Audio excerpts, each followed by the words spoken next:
nanam adalah masyarakat, TNI dan Polri. Kita minta untuk supaya kalau nggak ada rakyat miskin, panennya bagus kan relatif damai.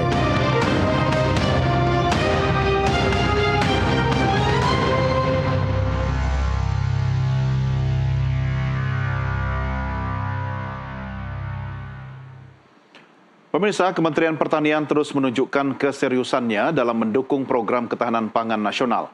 Wakil Menteri Pertanian Sudaryono ikut hadir dalam kegiatan panen raya yang berlangsung di Kabupaten Majalengka, Jawa Barat, Senin 7 April 2025.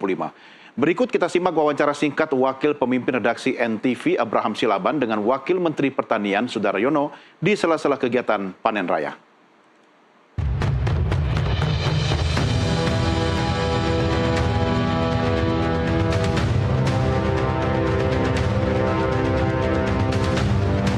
Sobat, saya Abraham Silaban. Saya hadir di Desa Gandawesi, Kecamatan Liwung, Kabupaten Majalengka, Jawa Barat. Saya hadir di tengah hamparan sawah, yang mana orang nomor satu di Republik ini, Presiden Republik Indonesia Prabowo Subianto, hadir dan secara simbolik ikut bersama-sama dalam panen raya di 14 provinsi secara nasional.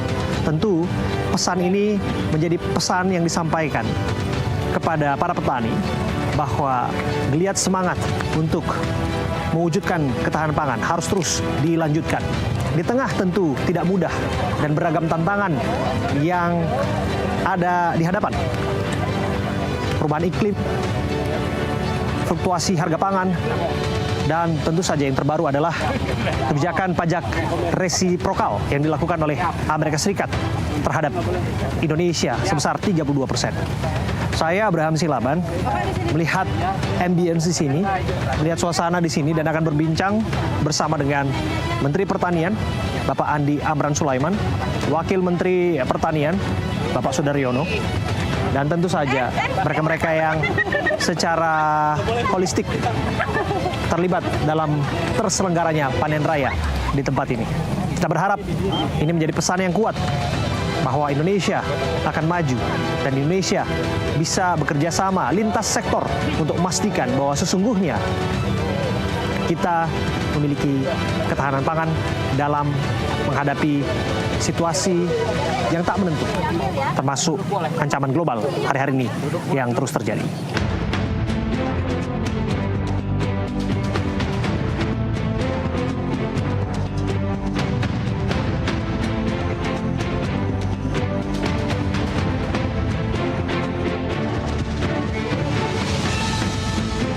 Saya Abraham Silaban, hari ini ada di tengah-tengah panen raya. Hari ini saya bersama dengan Wakil Menteri Pak Sudaryono. Pak Sudaryono, sebagai Wakil Menteri, seberapa penting kemudian panen raya ini dimaknai dengan hadirnya Presiden di tengah-tengah kita? Ya, ini kan sebetulnya dalam siklus setahun itu di bulan Januari sampai dengan Mei itu adalah siklus peak. Memang panen raya dalam setahun kan nggak bisa panen semua. Rata-rata yang kita tanam di tahun lalu kan kita panen sekarang dan kita tanam di musim hujan ini. Sehingga panen raya yang kita lakukan serentak di 14 provinsi dan 189 kabupaten di seluruh Indonesia ini memaknai bahwa kita ini nyemangati petani. Ini kan sebetulnya kan adalah korporasi pertanian nasional kita, di mana orkestrasinya pemerintah yang melaksanakan adalah petani, kan begitu ya. Sehingga kita siapkan pupuk, kita siapkan benih, irigasinya cukup, kemudian kita ada matahari dari Allah, ada hujan dan seterusnya. Bagaimana orkestrasi korporasi pertanian nasional ini itu bisa menjamin ketersediaan pangan kita dari dalam setahun dan di tahun-tahun berikutnya. Target kita kan jelas ya, Presiden kan ingin bagaimana tahun 2025 ini nggak impor beras. Di-clear, sehingga kita mengarah ke sana.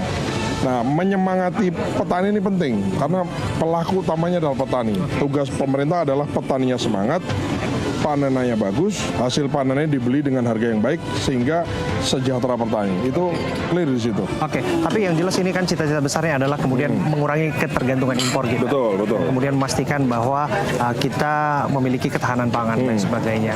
14 daerah disebutkan bersama-sama dengan ini, 14 provinsi ya, Ya, Pak Wakil Menteri ya. Betul. Bisa dijelaskan kemudian seberapa penting dan seberapa masif kemudian panen raya ini memberikan pesan terhadap ketahanan pangan itu? Oh iya dong. Kenapa 14? Karena kan tidak semua provinsi kan punya luasan sawah yang besar. Ya, ada provinsi misalnya di Maluku lebih ke perikanan misalnya. Terus kemudian di beberapa pesisir, di NTT pesisir. Nah, 14 provinsi ini adalah 14 provinsi yang bukan berarti provinsi lain tidak punya sawah, enggak. Tapi provinsi yang punya luasan lahan sawah, lahan baku sawah yang luas. Itu ada 14 di 189 kabupaten tadi itu. Nah, di mana dari tahun ke tahun, dari periode presiden ke presiden berikutnya, dari zaman Belanda itu kita kira-kira ya, ini 14 inilah orang tuh nanam padi, nanam jagung dan seterusnya. Ada kan daerah-daerah lain yang misalnya daerah sawit ya, kayak Riau, Jambi itu ada juga sawahnya, tapi mungkin lebih banyak di perkebunannya. Sehingga penting kita laksanakan panen raya ini. Sekali lagi, intinya adalah bagaimana Presiden hadir. Presiden sudah menunjukkan niat dan menunjukkan itikat dan menunjukkan visi besarnya untuk swasembada ketahanan pangan ini, tidak impor tadi. Caranya bagaimana? Ini dalam dilantik bulan Oktober sampai dengan sekarang 150 hari irigasi, tata kelola irigasi dibereskan. Penyuluh pertanian ditarik ke Kementerian Pertanian, pupuk dipenuhi, ya kemudian benih dipenuhi. Udah Bulog juga akhirnya keluar impres serap Bulog harga 6.500 dan ini sekarang dikerjakan. Dalam sejarah berdirinya Bulog baru tahun ini bisa menyerap lebih dari 700.000 dalam 3 bulan. Januari, Februari, Maret, baru ini April berapa? Ini tanggal 7. Ya, kita target akhir April, awal Mei kita bisa serap minimal 2 juta. Kalau 2 juta insya Allah kita agak berani untuk bilang stop impor benar. Tapi tentu di tengah upaya untuk mencapai itu ada tantangan yang nampaknya di beragam wilayah pun itu terjadi, yaitu ancaman perubahan iklim. Betul. Dan kemudian fluktuasi harga. Ya. Upaya apa yang sudah dilakukan? Kalau fluktuasi harga so far untuk beras kita sudah bisa penuhi, kita bisa monitor. Kita kan punya monitor tuh di sekian ratus kabupaten, sekian provinsi ini kita ada harga rata-rata pembelian gabah, bukan harga rata-rata Bulog. Kalau Bulog kan jelas beli 6.500. Karena Bulog membeli 6.500, maka men-trigger pembeli-pembeli lain untuk harganya menyesuaikan itu. Karena kan ini HPP pemerintah ini kan artinya harus dipenuhi, bukan hanya Bulog. Semua swasta harus 6.500. Kalau enggak ya kita tegur gitu. Dan ini alhamdulillah di fase ini sudah rata-rata di atas 6.500. Nah, ini kita monitor terus. Sehingga gini, peran Bulog itu adalah yang tidak bisa diserap oleh swasta, tidak bisa diserap oleh pasar, Bulog ambil. Rata-rata 10%-an lah. Jadi dari 30 juta beras yang kita produksi setahun tuh targetnya 3 juta dalam setahun. Itu ya. Jadi dari sisi urusan harga insya Allah so far so good lah. Oke lah. Nah, iklim ini kan artinya gini Pak. Kita nggak bisa bilang karena perubahan iklim, kan yang mengalami perubahan iklim kan nggak hanya Indonesia ya. Banyak negara lakukan itu. Sehingga kita harus pintar-pintar bagaimana?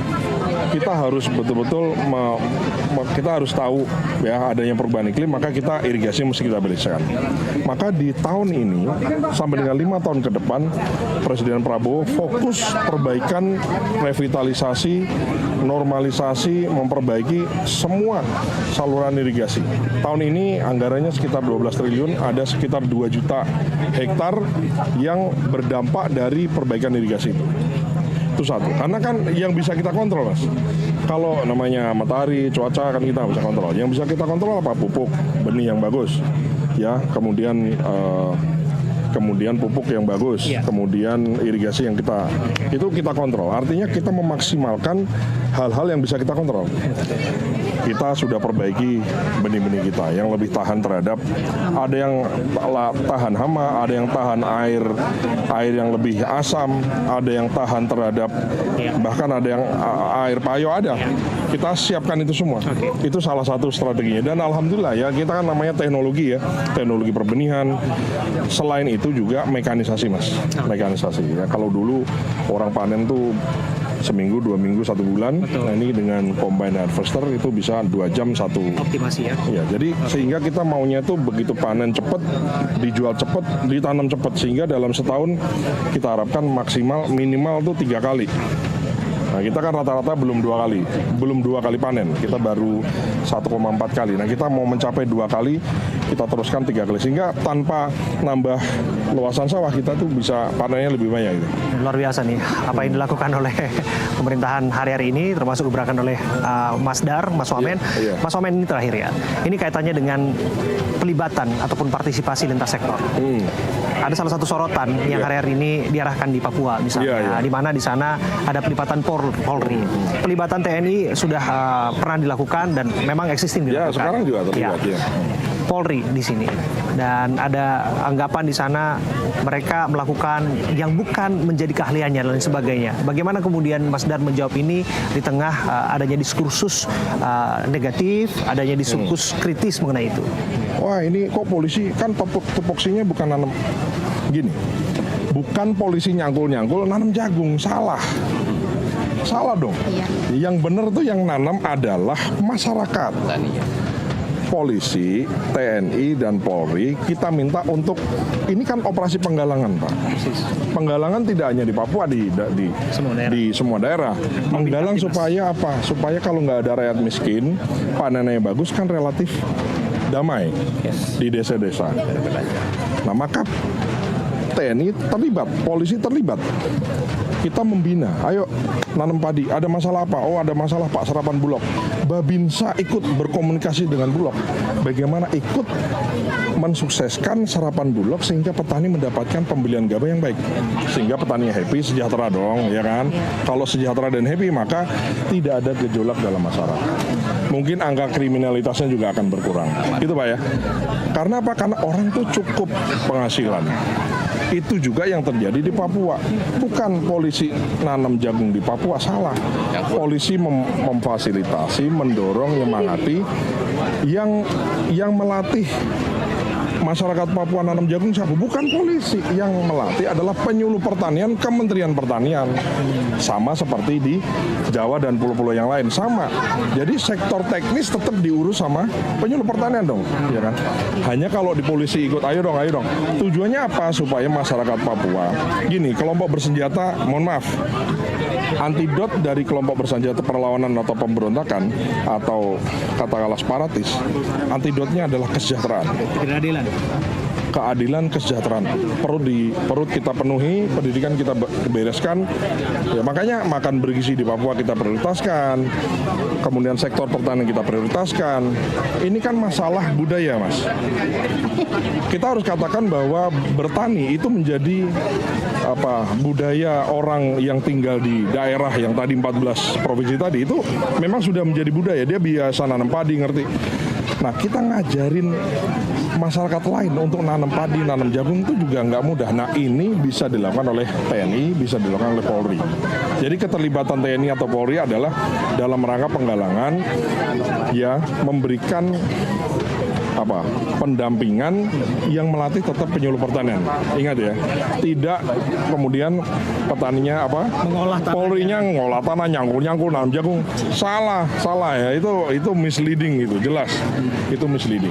Tapi sejauh ini secara evaluasi apa yang dilakukan dengan penanaman jagung itu dirasa progresif? Progres dengan pelibatan, kan gini, TNI lebih banyak kita MOU ya dengan TNI itu untuk mengawal produksi beras kita, mengawal produksi padi kita. Itu Anda bisa lihat bagaimana ngawal juga serapan Bulog, ada yang mengawal nanam, ya namanya Babinsa kan pembina desa. Jadi dia polisi kita banyak libatkan karena dengan MOU dengan Kapolri adalah untuk penanaman jagung. Sekarang ini kita prediksi ada target dari Polri dengan kita bina ini ada peningkatan 2 juta ton jagung. Ini sekarang lagi bingung nih, kalau panennya banyak nih kemana? Nah ini sekarang yang lagi kita oleh Presiden, kita akan bangun feed mill, kita akan kalau perlu kita ekspor dan seterusnya. Jadi ini artinya kan kalau produksi banyak bingung jualnya itu namanya good problem. Good problem. Good problem daripada barangnya tidak ada gitu ya. Ini good problem. Termasuk ini Mas, apakah ini nanti akan good problem? 5 bulan yang lalu ada Merauke, sekarang ini kemudian ada di sini. Apa pengalaman dari Mas Dar? Singkat saja Mas, panen raya yang disampaikan petani ketika panen raya ini dilakukan dihadir oleh Presiden. Ya tentu saja begini, Presiden itu kan pemimpin. Pangkat paling tinggi di Indonesia itu namanya Presiden. Sehingga selain arahan beliau, kehadiran simbolisme beliau hadir itu adalah gestur, simbolnya itu besar pengaruhnya. Bagaimana Presiden dan pemerintah ini betul-betul sangat serius dalam menciptakan atau dengan mendorong sektor pangan ini. Anda bisa lihat di situ. Artinya sebetulnya tanpa Presiden hadir pun Presiden itu sudah kasih instruksi. Cuman kan perlu gitu. Kadang-kadang perlu sebuah simbol, perlu sebuah gestur ya, di mana memberikan confidence yang tinggi terhadap rakyat itu. Satu lagi Mas, kenapa sektor pertanian ini kok selalu kenapa? Karena sektor pertanian adalah relatif sektor yang relatif mudah dipelajari. Lulusan manapun, sekolahnya lulus apapun, kuliah lulusan apapun, itu relatif semua orang bisa bertani. Dibandingkan misalnya petrochemical lah, kemudian metal, industri dan seterusnya. Maka ya agroindustri gitu ya, baik pertanian padi, jagung, kopi dan lain-lain itu relatif semua orang bisa lakukan dan padat karya. Ya, jadi ini keunggulannya. Itulah kenapa dalam operasi penggalangan ya salah satunya Polri tadi itu petani. Karena kalau tiba-tiba bangun pabrik di situ belum tentu masyarakat bisa ikut. Yang bisa ikut semua masyarakat tuh salah satunya adalah pertanian. Pertanian, perkebunan, perikanan dan peternakan. Ini adalah sektor yang dari tiga-tiganya di Kementerian Pertanian, perikanan di Kementerian Perikanan. Saya kira clear di situ ya. Sekali lagi selamat ya Mas Dar. Thank you. Mas Omen luar biasa ya. Mas Omen. Aku pertanyaannya bagus loh ya.